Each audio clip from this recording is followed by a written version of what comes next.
السلام علیکم ورحمۃ اللہ وبرکاتہ۔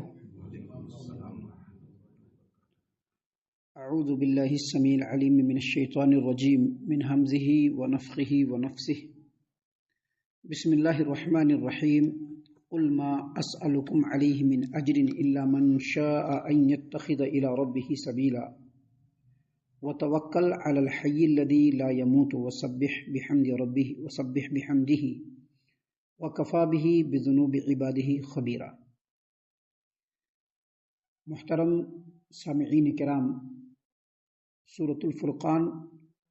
سورہ نمبر 25 اور اسی سورت سے آیت نمبر 57 58 یعنی یہ دو آیات یعنی 57 اور 58 سورۃ الفرقان سے یہ دو آیات ابھی آپ کے سامنے تلاوت کی گئی، اور دونوں آیتوں کا ترجمہ بھی بفضل اللہ باذن اللہ بتوفیق اللہ آپ تمام کی خدمت میں پیش کیا گیا۔ سامعین کرام، اللہ تبارک و تعالیٰ نے فرمایا قل ما اسألکم علیہ من اجر، اے نبی کریم صلی اللہ علیہ وسلم آپ کہہ دیجئے میں تم سے اس کام کی کوئی اجرت نہیں مانگتا ہوں، یعنی جو دین اللہ تبارک و تعالیٰ کا تم لوگوں کے پاس پہنچا رہا ہوں، اللہ کا جو کلام تم لوگوں کے سامنے تلاوت کر رہا ہوں، اللہ تبارک و تعالیٰ کا پیغام جو تم لوگوں کو دے رہا ہوں، اس کام کے لیے میں تم سے کوئی اجرت نہیں مانگ رہا ہوں۔ سامعین کرام، سب سے پہلے یہ سمجھ لیجئے کہ جو آیات ہیں یہ مکہ میں نازل ہوئی ہیں، مشرکین مکہ کے سامنے ان باتوں کو پیش کیا جا رہا ہے۔ مشرکین مکہ کی نصیحت کی خاطر، ان کے جو اعتراضات ہیں ان کے جواب دینے کی خاطر اور دین اسلام کے حقانیت کو واضح کرنے کی خاطر اللہ تبارک و تعالیٰ ان آیتوں کو نازل فرما رہا ہے۔ اس آیت کا جو مفہوم ہے اصل میں وہ یہ ہے کہ انبیاء علیہ السلام نے جب بھی اللہ تبارک و تعالیٰ کے دین کو، اللہ تبارک و تعالیٰ کے پیغام کو، اللہ تبارک و تعالیٰ کے احکام کو اپنی امت کے سامنے پیش کیا تو امت نے اس کے بدلے میں اپنے نبیوں کا مذاق اڑایا، مسلسل انکار کیا۔ انہوں نے جو دین پھیلانا شروع کیا اس کے راہ میں روڑے اٹکائے۔ تو جواب میں انبیاء علیہ السلام نے جو بات کہی ان میں سے ایک اہم ترین بات ہے جو تقریباً تمام نبیوں نے کہا ہے، اور اللہ تبارک و تعالیٰ نے قرآن کریم میں جگہ بجگہ اس بات کو اللہ تبارک و تعالیٰ نے بیان فرمایا ہے کہ آپ لوگوں سے کہہ دیجئے کہ جو میں اللہ کا دین تم تک پہنچا رہا ہوں، اس کے عوض میں، اس کے بدلے میں تم سے کوئی اجرت نہیں مانگ رہا ہوں۔ یہ جو جواب ہے اس کے دو پہلو ہیں۔ ایک پہلو یہ ہے کہ دیکھو میری امت کے لوگوں، دیکھو میرے قوم کے لوگوں، میں جو کام کر رہا ہوں اور جو توحید کی باتیں تم تک پہنچا رہا ہوں، جو دین کی باتیں تم تک پہنچا رہا ہوں، تم کو یہ پسند ہو یا نہیں پسند ہو، میں تم سے کوئی اجرت نہیں مانگ رہا ہوں۔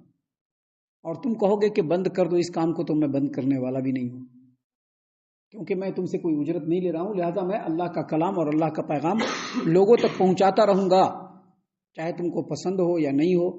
تم بند کرنے کے لیے کہو گے تب بھی میں بند نہیں کروں گا، میں لگاتار کرتا رہوں گا، کیونکہ میں تم سے کوئی اجرت نہیں لے رہا ہوں۔ اس جواب کا جو دوسرا پہلو ہے جو مفسرین نے بیان کیا ہے وہ یہ کہ انبیاء کرام علیہ السلام یا نبی کریم صلی اللہ علیہ وسلم نے جب اپنی امت کے سامنے اللہ کے پیغام کو، دین کو، توحید کو پہنچانا شروع کیا تو لوگوں نے مسلسل انکار کیا، اور اس کے بدلے میں اللہ تبارک و تعالیٰ کے دین کو پھیلانے کے راستے میں ان لوگوں نے روڑے اٹکائے۔ تو نبی کریم صلی اللہ علیہ وسلم نے ان لوگوں کے سامنے کہا کہ دیکھو میں دن رات ایک کر کے تمہاری بھلائی کی خاطر یہ لگاتار سچائی اور حق تم لوگوں کے سامنے واضح کر رہا ہوں کہ تم لوگ اس کو ایکسپٹ کر لو، اور اس کام کی میں تم سے کوئی اجرت اور تم سے کوئی بدلہ بھی نہیں لے رہا ہوں۔ ہاں، تم لوگوں کی طرف سے جو تکلیفیں پہنچ رہی ہیں،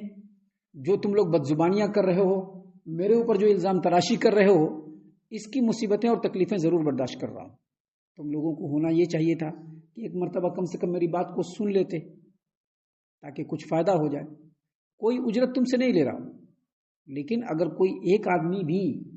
ہماری بات کو مان لے اور اللہ کے دین کے اوپر چلنا شروع کرے اللہ کی توفیق سے، تو بس وہی میری اجرت ہوگی، وہی میرا بدلہ ہوگا۔ اسی بات کو اللہ تبارک و تعالیٰ نے یہاں پر بیان فرمایا ہے کہ اے نبی صلی اللہ علیہ وسلم قل ما اسألکم علیہ من اجر، کہہ دیجئے کہ میں تم سے اس کام کی کوئی اجرت نہیں مانگتا، الا من شاء ان يتخذ الى ربہ سبیلا، ہاں جو شخص چاہے اپنے رب کے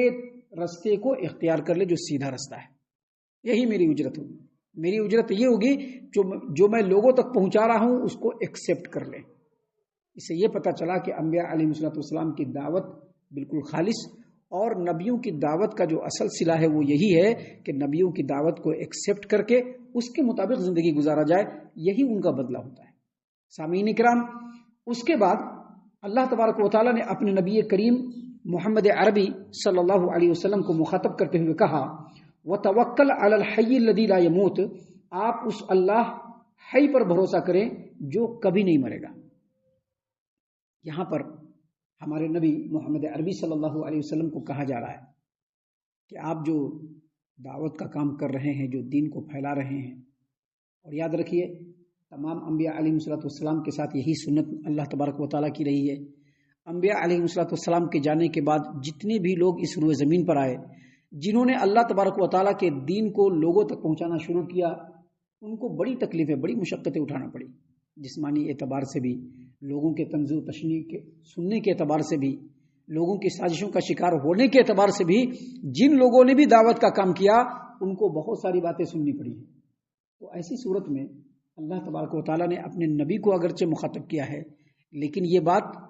نبی کے پیغام پہنچانے والے جتنے بھی افراد ہیں، علماء، عوام، خواص، سارے لوگوں کو اللہ تبارک و تعالیٰ یہاں پر بیان فرما رہا ہے اور ان کو نصیحت کر رہا ہے کہ وَتَوَكَّلْ عَلَى الْحَيِّ الَّذِي لَا يَمُوتُ، آپ اس اللہ حی پر بھروسہ کریں جو کبھی نہیں مرے گا۔ یعنی اللہ تبارک و تعالیٰ پر بھروسہ کریں جو حی ہے، لا یموت۔ اللہ تعالیٰ نے قرآن کریم کے اندر فرمایا ہے هو الاول، وہی اللہ تبارک و تعالیٰ سب سے پہلے ہے ذات کے اعتبار سے، هو الاول والآخر، اور سب سے اخیر میں بھی وہی اللہ تبارک و تعالیٰ ہے، والظاہر، اور طاقت و قوت اور غلبے کے اعتبار سے سب کے اوپر اللہ تبارک و تعالیٰ ظاہر ہے، والباطن، اور اللہ تبارک و تعالیٰ اپنی ذات کے اعتبار سے سب سے پوشیدہ ہے۔ اور آگے فرمایا اللہ تبارک و تعالیٰ نے وَهُوَ بِكُلِّ شَيْءٍ عَلِيمٌ، اور وہ اللہ تبارک و تعالیٰ ہر چیز کو جاننے والا ہے۔ معزز سامعین کرام، وہ اللہ تبارک و تعالیٰ دائم ہے، باقی ہے، حی ہے، لا یموت ہے۔ اللہ تبارک و تعالیٰ ہر اعتبار سے اپنے بندوں کی خبر گیری کرنے والا ہے۔ لہٰذا اس آیت کریمہ میں اللہ تبارک و تعالیٰ نے کہا ہے کہ آپ اپنا ماوا ملجا اسی اللہ تبارک و تعالیٰ کو بنائیں جو اللہ تبارک و تعالیٰ یقینی معنوں میں کارساز ہے، کام بنانے والا ہے، جو اللہ تبارک و تعالیٰ نصرت و حمایت سے نوازنے والا ہے۔ اللہ تبارک و تعالیٰ نے اپنے نبی محمد عربی صلی اللہ علیہ وسلم کو مخاطب کرتے ہوئے کہا یا ایھا الرسول بلغ ما انزل الیک من ربک، اے رسول صلی اللہ علیہ وسلم، جو آپ کے رب کی طرف سے نازل ہوا ہے آپ اس کو لوگوں تک پہنچائیے۔ وَإِن لَّمْ تَفْعَلْ فَمَا بَلَّغْتَ رِسَالَتَهُ، اور اگر آپ نے ایسا نہیں کیا تو آپ نے اپنی رسالت کے حق کو ادا نہیں کیا۔ وَاللَّهُ يَعْصِمُكَ مِنَ النَّاسِ، آپ ڈریے نہیں، اللہ تبارک و تعالی آپ کو لوگوں سے بچانے والا ہے۔ یعنی یہاں پر اللہ تبارک و تعالی نے کیا فرمایا کہ جو اللہ کا پیغام ہے اگر آپ اس کو نڈر ہو کر کے، بے خوف ہو کر کے لوگوں تک پہنچائیں گے تو آپ کی حفاظت کی ذمہ داری کس کی ہوگی؟ رب العالمین کی ہوگی۔ آپ سلف صالحین کی ایک لمبی فہرست کو دیکھ لیجئے، پوری قطار ہے نبی کریم صلی اللہ علیہ وسلم صحابہ کرام کے زمانے تک، جنہوں نے اللہ تبارک و تعالیٰ کے دین کو جب لوگوں کے درمیان پہنچانا شروع کیا تو ان کی حفاظت کی ذمہ داری اللہ تبارک و تعالیٰ نے۔ آپ سب سے پہلے بہت دور مت جائیے، خود نبی کریم صلی اللہ علیہ وسلم کے زمانے میں صحابہ کرام کے 313 کی تعداد کو دیکھ لیجئے کہ 313 کی تعداد تھی اور مقابلے میں 1000 کا لشکر جرار تھا، اس کے باوجود اللہ تبارک و تعالیٰ نے مسلمانوں کی حفاظت فرمائی۔ اس کے بعد انفرادی طور پر، اجتماعی طور پر بہت سارے ایسے واقعات ہیں کہ جن لوگوں نے اللہ تبارک و تعالیٰ کے دین کو آگے تک پہنچایا، اللہ تبارک و تعالیٰ نے ان کی جو ہے مساعدت کی، ان کی نصرت و حمایت کی۔ لہٰذا اللہ تبارک و تعالیٰ نے یہاں پر کہا وَتَوَكَّلْ عَلَى الْحَيِّ الَّذِي لَا يَمُوتُ، آپ اس اللہ پر بھروسہ کریں جو حی ہے، جو مرنے والا نہیں ہے، ہمیشہ سے ہے اور ہمیشہ رہے گا۔ اللہ تبارک و تعالیٰ نے آگے فرمایا وَسَبِّحْ بِحَمْدِهِ، اور اے نبی صلی اللہ علیہ وسلم آپ اپنے رب کی تعریف کے ساتھ تسبیح کیجیے، یعنی اس کی تعریف بھی بیان کیجیے اور سبحان اللہ بھی کہیے، اس کی پاکیزگی بھی بیان کیجیے۔ یعنی اس آیت کریمہ کے اس ٹکڑے کا مطلب یہ ہے کہ اللہ تبارک و تعالیٰ کے لیے عبادت کو بھی خاص کیجیے اور اللہ تبارک و تعالیٰ کے لیے توکل کو بھی خاص کیجیے۔ جہاں عبادت خاص اللہ کے لیے ہو وہیں پر توکل اور بھروسہ بھی خاص اللہ کے لیے ہی ہو۔ کیونکہ اللہ تبارک و تعالیٰ ہی وہ ذات گرامی ہے جو مشرق و مغرب کا مالک ہے۔ اللہ نے فرمایا رب المشرق والمغرب لا الہ الا ہوا فاتخذہ وکیلا، وہ اللہ تبارک و تعالیٰ مشرق کا بھی رب ہے اور مغرب کا بھی رب ہے، اس کے علاوہ کوئی عبادت کے لائق نہیں، لہٰذا آپ اسی کو اپنا جو ہے کارساز بنائیے، کیونکہ وہی اللہ تبارک و تعالیٰ کام بنانے والا ہے۔ اللہ نے سورہ ہود کے اندر فرمایا فَاعْبُدْهُ وَتَوَكَّلْ عَلَيْهِ، اسی اللہ کی عبادت کیجئے اور اسی اللہ تبارک و تعالیٰ پر بھروسہ کیجئے۔ یہ اگرچہ نبی کو کہا جا رہا ہے، لیکن یہ بات ان تمام لوگوں کے لیے ہے جو نبی کے طریقے پر چلنے والے اور نبی کے طریقے کو لوگوں کے درمیان پہنچانے والے۔ عبادت بھی خالص اللہ کے لیے ہو